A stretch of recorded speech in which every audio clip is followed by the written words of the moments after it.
Hi mga ka-Pilipinas! Nakikita niyo po, ako ay nasa isang pampublikong sasakyan sa ngayon. At ang nakikita niyo ay maraming bakanteng upuan. Maluwang itong pampublikong sasakyan na ito. Ang ibabahagi ko lang ay ang isa sa mga sitwasyon na nandito sa Pilipinas na nararanasan ng maraming Pilipino.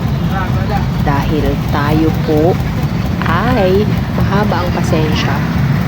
Ang sitwasyon dito ay merong oras na hinihintay ang karamihan ng mga sumasakay sa pampublikong sasakyan o tinatawag nating commuters, dahil syempre ang mga may-ari ng pampublikong sasakyan na ito o nagmamaneho ay nangangailangan ng kita para sa pantustos nila sa araw-araw.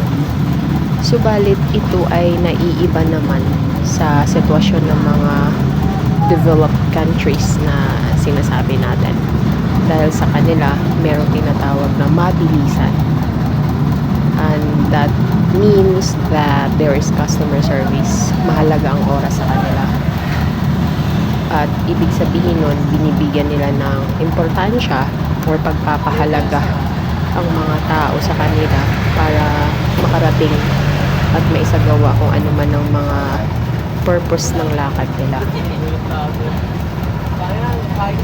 Sana po ito'y magbibigay sa atin ng pansin, hindi lamang ako, sa karamihan na to make this change, there has to be a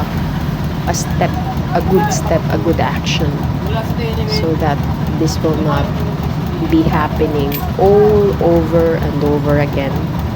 Kasi syempre, bawat isang Pilipino naman, may dahilan yan kaya lumalabas ng bahay at sumasakay ng pampasayrong sasakyan. Marami. At iyon mga ka-Pilipinas, kayo po ang magmuni-muni kung ano yung mga nararapat. Ano ba yan mo? Ang dami pa siya rin siyang sumulay sa akin. Kaalaman. Ang dami pa siya rin sumulay. Malam.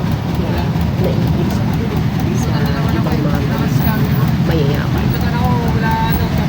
Magtanong po kayo, pwede po magtanong o kaya magbiyahe sa ibang bansa pag meron nakakataon. Mag-observe po kayo. At ikutin para saan may at yun po mga mas maraming salamat sa panunood at nakikinig. Natututunan. Maganda po kasi yung marami tayong natututunan at naibabahagi natin ang ating mga. Thank you so much.